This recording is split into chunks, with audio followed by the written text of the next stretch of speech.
one way of conceptualizing yourself is that you're one speck of dust among 7 billion. And when you conceptualize yourself that way, you might think, well, what difference does it make what I say or do? And that's actually quite convenient for you, because if it doesn't matter what you say or do, then you don't have any responsibility and you can do whatever you want. The price you pay for that is a bit of nihilism, but if you don't have to shoulder any responsibility, that's a small price to pay. That's the underground motivation for nihilism. But the other way of looking at it, and this is actually the accurate way of looking at it, is that you're in a network. You're a node in a network, and so you can do a little bit of arithmetic very rapidly and just figure out how powerful you are. You know 1,000 people. You're going to know more than that over the course of your life, but let's say 1,000 for the sake of argument for now. They know 1,000 people. That means that you're one person away from 1,000,000 people and 2 persons away from 1,000,000,000 people. And you're the center of that network. And now the way networks work is that information propagates in a network manner. So don't underestimate the power of your speech. Now, you know, Western culture is phallogocentric. Let's say it. Okay, so we'll say, yeah, that's just fine. That's exactly what it is. It's predicated on the idea of the logos, that the logos is the sacred element of Western culture. And what does that mean? It means that your capacity for speech is divine. It's the thing that generates order from chaos and then sometimes turns pathological order into chaos when it has to. Don't underestimate the power of truth. There's nothing more powerful. Now, in order to speak what you might regard as the truth, you have to let go of the outcome. You have to think, all right, I'm going to say what I think, stupid as I am, biased as I am, ignorant as I am. I'm going to state what I think as clearly as I can, and I'm going to live with the consequences no matter what they are. Now, the reason you think that, that's an element of faith. The idea is that nothing brings a better world into being than the stated truth.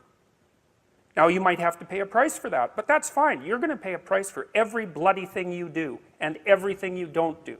You don't get to choose to not pay a price. You get to choose which poison you're going to take. That's it.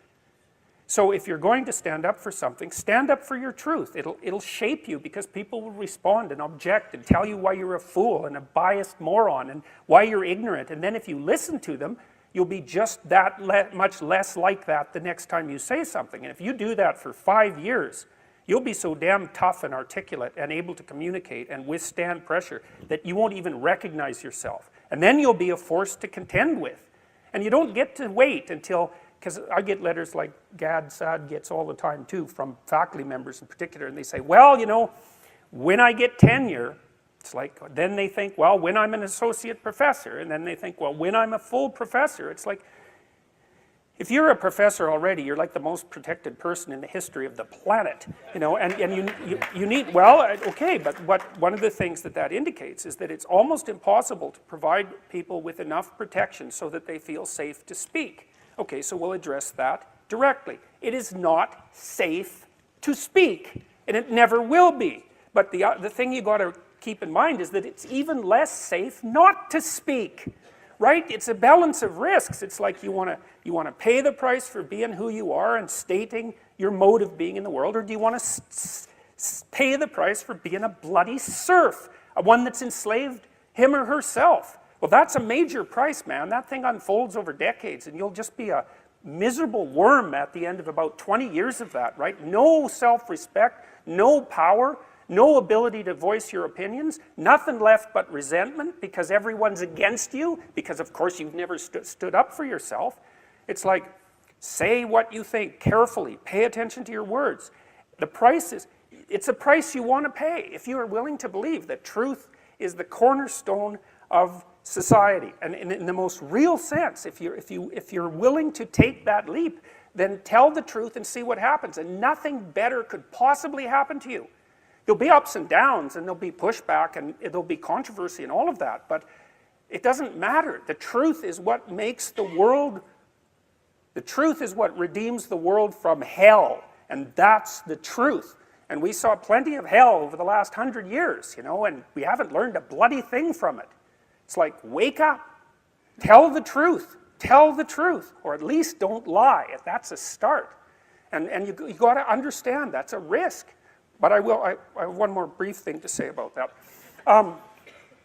So, you know, I said what I had to say back in September, and I'm sure that I could have done it better, and many people have told me how I could have done it better, although it didn't mean they would actually do it, but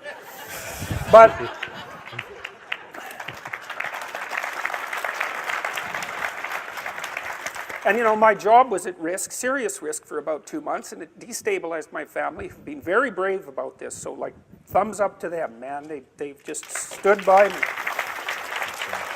But here's the optimistic news, is the university has left me alone completely. I shook hands with the dean 2 weeks ago. We're on friendly terms. They don't want this to go any farther than it has already. The students were tremendously welcoming when I came back to teach in January. I haven't had a single negative incident at the university. And I've received thousands of letters from people all over the world, all of which have been in support. I've received 2 negative letters. That's it. 2. So the people have an inchoate longing to have the sort of thing that we're talking about articulated, and so don't be thinking you're alone. It's just that people can't talk, they're afraid to talk, or they don't know what to say, and those are real problems. So if you're reasonably articulate, like, start talking and sharpen yourself up. I mean, the enemy is a cloud. They're a cloud of gnats. They're only courageous in groups. They're only courageous in mobs. If you stand your ground and don't apologize and articulate things properly, they'll disperse around you like they're not even there. So most of it's illusion. So don't be afraid, but be afraid of the right thing. And the right thing you should be afraid of is not saying what you say, because that's the same as not being. And here you are, suffering away. You might as well be at the same time. At least then there's something to you.